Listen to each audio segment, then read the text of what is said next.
Hello, you guys, and welcome back to my channel. Today, we are back here at it with another story time. A story time that has led to me crashing out. And not the story itself, it's the fact that I remember I've recorded this story one time, and then I looked down, or no, I looked at the footage when I was done, and I seen the mic died about halfway through the video. I was feeling like that Arthur meme. But I will be glancing down at my mic and making sure that doesn't happen this time because it's a cool little story that I'm here to share today. Okay, so surprise, surprise, everybody. I think I might have mentioned this like a little bit on my channel before, maybe when I was talking about like how I've changed and stuff in like my past and how it's tainted what I want to do. But y'all, I was in fact that little girl when I was a kid.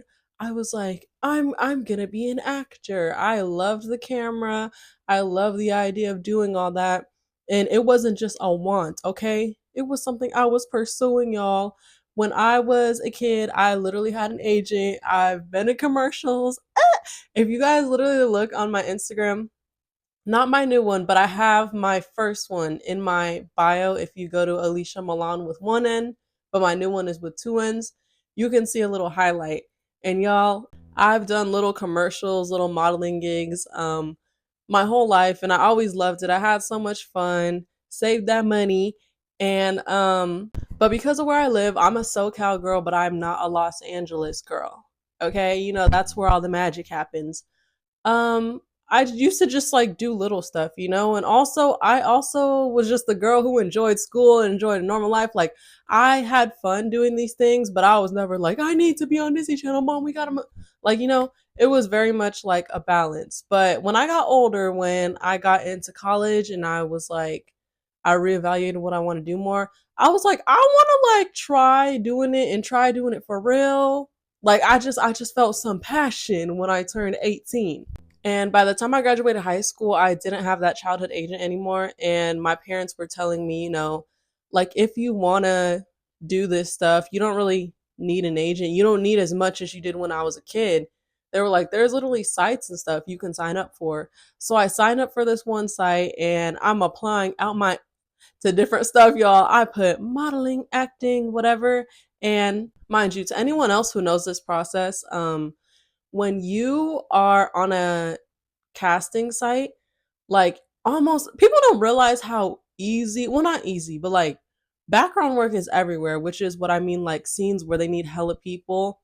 Sometimes they don't even use you. I didn't know that because I'd never been background. When I was in a commercial or I was a model for something, I was like model number one, model number two, kid number, like, So I don't know, but I was like, I feel like that'd be cool to get in stuff like that and get experience of like a real set. Cause I had never done like movie show. I was only doing commercials and stuff like that. And you guys, maybe, I don't know, a couple weeks into the site, this one place hit me back.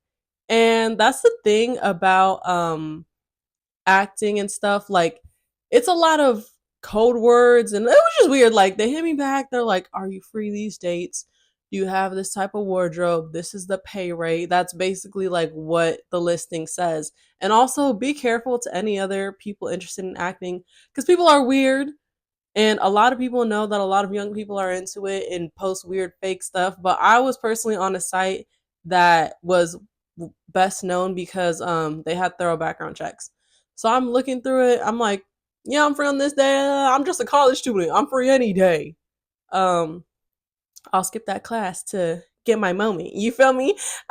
So anyway, I basically messaged them back. This is all through like email or through, yeah, no, it was through email. And when you say your availability, they basically just ask like a bunch of other stuff, like, are you over 18, blah blah, and they just ask like basic stuff like height, weight, like include pictures of you. And basically, like, I went through this process. I was also talking to my parents too, because I know what I was doing, like, and so I'm just like, y'all, oh my god, I'm going to be on a movie set as a background actor, like a real movie, in like 2 weeks. I'm so excited. I'm planning everything out. Um, they slowly, again, that's the thing, like with movies and stuff, they're very like low key secretive because people are like crazy and they want to keep it, and it's like a lot of stuff going on in LA. So they gradually, when it gets closer, they tell me call time, they tell me where it's gonna be, because sometimes the movie or the show can be through like a studio, but that doesn't mean that's where they're shooting. Like they could be shooting at a park, at another building. Like, not everything is just set, set, set. That's something I've yet to go to, because this one ended up being at like a building, not like an actual set production. You go in there, you feel me? But anyway, I'm getting ahead of myself. So the day comes around, y'all. I'm 18. I'm a freshman in college. I'm all bright eyed, like, oh my God, I'm so excited. I've never been on like a movie set. I get my call time, 7 a.m. Again, anybody else who's ever dabbled in the field, it's always going to be about that time. So I get dropped off at the place. I make sure I have everything, my IDs, all that, everything I need in my wardrobe, my bag.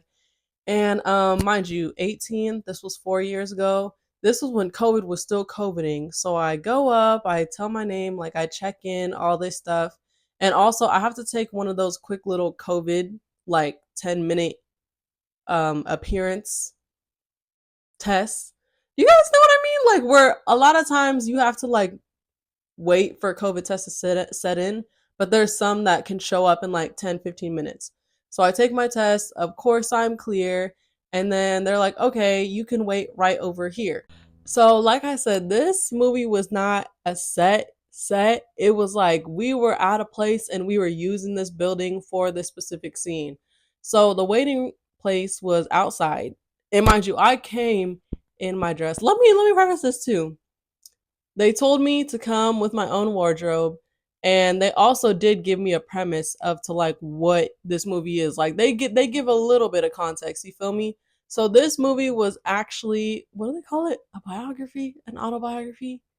When it's a movie about a person, about a historical singer. This was a movie. Another reason I was super excited, February may be over, but Black History Month is all year. Okay, it was basically a Black History movie. Like it was about a famous Black singer from back in the day, her journey, literally like around the MLK times and stuff. So I had to be dressed like that time. I did the best I could. So I'm in like a skirt and like and I have like a little hoodie cover up. Mind you, it's 7 in the morning. I didn't know I was gonna be waiting outside, so I'm freezing. But anyway, I'm just chilling, and to me that was really cool because growing up, doing modeling and acting and dabbling in it, and especially where I grew up, y'all, again, any Black people in the field or Black people who grow up PWI or anything can relate. Like I was always like the only Black kid on set, just me and my mom. Um, them doing my makeup and doing my hair and struggling and needing some help from my mom or barely touching anything because they're scared. Like I was always used to being the only one. So this was a Black history set, and it was set in like a club for them back in the day. So I sit down, I see nothing, obviously cast members, because way back then they had separate Black clubs and white clubs and fountains and all that kind of stuff. So I see all the other extras are Black people. Cool, Black excellence. But also, this movie is actually one of those Black movies that's very heavily Black staff too. Like almost everyone I see working on the set, like outside, checking people in, setting stuff up, is Black too. So that's always also very healing and very cool for me to see while I'm there. So another thing I have to get to, y'all, is again, if you're in the field or you know anything about background acting, it's waiting, baby. You're not the lead, you're not the main character. You wait and wait and wait until they're ready for you, until they use you or are ready to use you or anything. So y'all, mind you, I'm probably out there waiting, doing nothing for at least 3 hours. And despite how I am on camera, I feel like a social butterfly. I feel very talkative. I'm also like, I grew up that way, but also I'm kind of one of those people that I feel like COVID kind of changed me. Like, if you guys were to ever see me in person, like, I probably won't start a conversation with you. Um, like, I don't know, I'm just the type of person, like, if you talk to me, I'll talk back, but I'm not very, so I was also like very lonely. Like, I was just doing nothing for 3 hours. I wasn't really socializing with anybody. Finally, I see them like pull people, like there's trailers around and stuff, and someone is like, "Hi, like, have you gone to wardrobe or hair yet?" And I'm like, "Nope, I've not. Like, I've just been at this table this whole time." So she's like, "Okay, come with me." So I come, they check my wardrobe. Apparently, the wardrobe wasn't cutting it. And I remember they gave me something else to wear. They send me back out, and then I don't know, I want to say maybe like a little bit later, not too long. Y'all, that's the thing again. Like, I'm kind of learning right now. I have a little bit of makeup on right now. Right now, you feel me? But I don't know how to do makeup. Like, I know how to do what I like, little stuff. Y'all, I don't know how to do full coverage. I don't own blush. This blush on my face right now is pink eyeshadow. I don't own blush. I don't own contour. I don't own foundation. I only own conceal. Like, I don't know anything. So when they said, come dress and come in makeup, I don't know what I did. I probably put on some mascara and just tried to cover my acne with concealer. It wasn't cutting it. So, someone comes back and they get me, and I'm in the makeup trailer. And again, y'all, first time ever seeing black makeup artists doing so. It's like me and one other girl in there. And mind you, my nerves were so high. I'm 18. I'm a baby. So my nerves were high. Also, yo, this was like I said, I'm a partially child actor. I was always used to having my mom or dad with me. This was the first set ever where I'm like, it's just me. It's just me, like, big girl, for real. Y'all, shout out to the makeup artist on that set. She was so beautiful and so welcoming and so sweet. And I love black women. Like, literally, she was so, like, pretty and sweet. I could tell she was pretty young. And she was like, oh, like, you're so pretty. But, I'm just going to, like, do some touch ups. And she was just, like, talking to me, calming my nerves. Like, oh my God, your eyelashes are so long. I love them. Your smile's so beautiful. Like, everyone, what I'm saying? I'm still kind of like a kid, and everyone on this set is like a lot of people who are used to this. And so, like I said, I just didn't really have anyone to talk to, and I feel like she could tell the nerves because I was like, I didn't know what to expect. I feel like she was just a vibe. I love her. I love her. But anyway, y'all, I'm in this makeup trailer. This is the peak of that day. Talk about not knowing what to expect. I'm sitting there. I hear some people come in the trailer. They're like, has anyone heard from Corbin? Has Corbin came in here yet? Like, anyone knocked on his trailer? They're like, oh no, I haven't seen him yet. And mind you, like I said, there's probably like 4 makeup chairs in there, but there's only me and one other girl. So they're like, oh, we have another chair. Like, tell them to come on, tell them to come on. And I'm sitting there, y'all, right? Anyone they're calling by their first name is obviously a lead because they don't give a fuck about me or any of those other people sitting outside in the cold. And I'm like, Corbin, Corbin, Corbin. I'm thinking to myself, why does this sound so familiar? Y'all, why am I sitting in my makeup chair? Why the does Chad, I Don't Dance, High School Musical, big curly fro, walk into the trailer and sit down next to me? I can't make this shit up, y'all. Corbin Blue, Chad, High School Musical, I Don't Dance, I Know You Can't. I was like, okay, and I'm one of those people where I've always reacted to instances like that as I thought. I'm like, one, I'm on a set. Two, I've always thought with celebrities, I was like, I would never want to act too like crazy or weird because I'm like, at the end of the day, they are cool. And boy, I did watch you like my whole childhood growing up, and you're like the only black person on Disney Channel and like jump in and like everything. But I was like, I feel like I don't want to make it weird. Like, So I'm just like kind of looking. Also, when you're getting your makeup done, sometimes you're like, your eyes are closed. When I see him in the mirror and next to me, I'm kind of just like I'm trying to see if I'm really seeing what I'm seeing. Are we white or black? We're whack. Isn't that crazy? I was like, wow, like this is really. So I'm sitting there and he's like nice. He walks in, he says hi to everybody. He sits down, he smiles at me. He's like, hey, I'm like, hi. The other girl does what I said, like I try not to do. No shade to her. But she was really excited. She was like, "Oh my god, Corbin, like such a big fan. I love High School Musical." He was like, "Oh, cool. Thank you. I appreciate it." It's a little moment, but yeah, the rest of the time, y'all, like I said, I acted exactly how I thought I would act if I saw a celebrity. Like I literally just sat there and stared straight forward and got my makeup done and was in disbelief.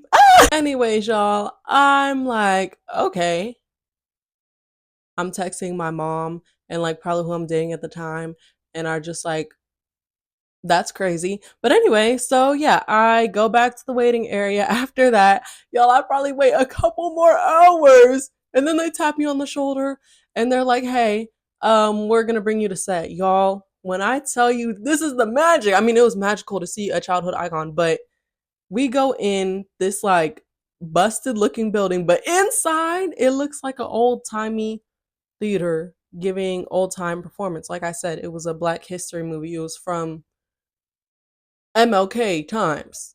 And I get sat at a table. This is where I start mingling.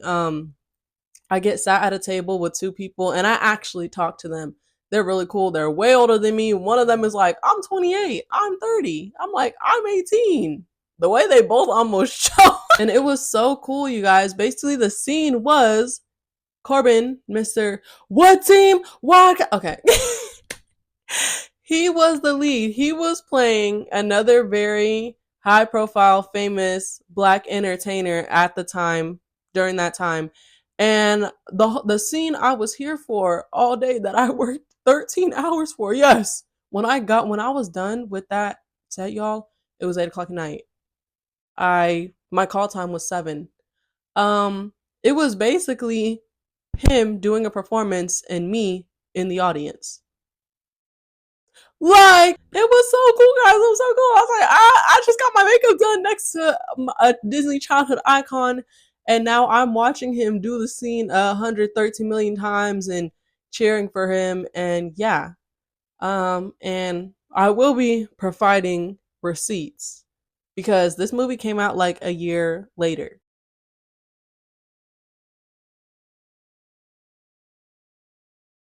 So it was so cool, y'all.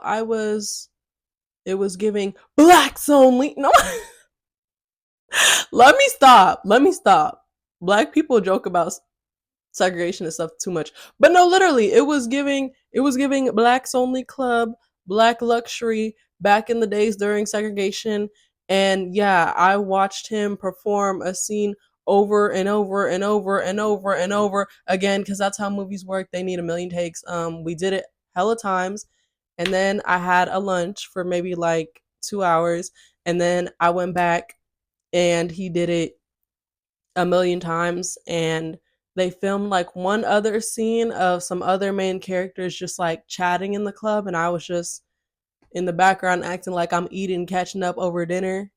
Um, and yeah, yeah. So yeah, basically when the scene is wrapped for all the extras, you go back to the waiting area, you gather all your stuff, and before you leave, you have to provide I'm sorry, I do not sound like a responsible adult right now. Y'all know how when you do jobs, like when you have a regular job, you have to provide certain forms like I-9, W-2. So you had to fill out one of those, obviously for pay. And for this specific job, it depends. Sometimes you get direct deposit or sometimes you get a check. I personally got a check. So I had to turn in all my forms, return my clothes. I literally was so tired when I was walking back um to the waiting area. I remember I literally almost ran into Mr. What team again when he was walking back in his trailer. My bad, you're good. Like I watched you on Disney Channel my whole life, y'all, sir. And yeah, and now I'm casually almost running into you on the same set. This is crazy. But yeah, guys, I turned in all my forms and I went home. And that was crazy. I was so proud of myself. A 13-hour day. My first movie set, and at that, a Black History movie, which was heavily Black staffed and Black run. And amazing. And then, yeah, guys, a year later, I saw myself on Hulu. I saw myself on Hulu. Do I give a fuck if it was 10 seconds of screen time? No, I don't. Because that's crazy. I mean, now I see myself on TV all the time because I do YouTube, but like, it was crazy, y'all. It was crazy. It was so cool. Such a cool experience.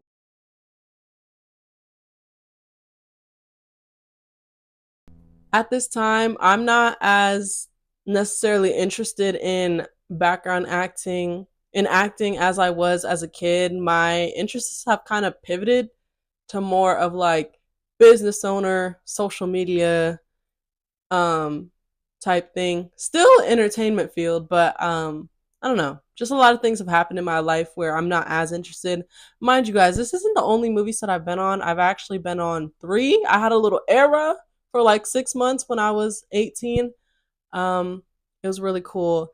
And yeah, but this was my first time. I think it was the best time and the most fun and the hardest I worked. But yeah, to anyone else who still has that dream, get on a casting site and get in background and just do it. Just see if you like it, see if you like the vibes. Because it was really, really cool. Although I'm not as interested, it's nothing I would say like I'd never do again. Um, but yeah, that was just a cool little story. Like y'all ever be thinking and be like, who knows this lore? Like literally, who knows this lore? Like I be forgetting that was literally me 3 years ago. I think the last set I went on was when I was 19. Um, so it's kind of cool to have random experiences up my belt. Like y'all know, did anybody see my YouTube video from probably almost a year ago when I talked about how I performed at Disneyland?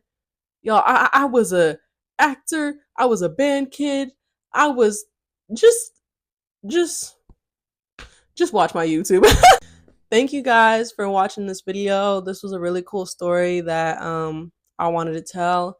I hope you guys enjoyed it. Like I said, if you want to hear more, I have a lot of videos on this channel. Um Too much, but if you want to see any other content, you should follow my Instagram or my TikTok, which will be linked down below. Thank you for making it this far. Thank you guys once again for listening to me yap it up. And I will catch you guys in the next video. Bye.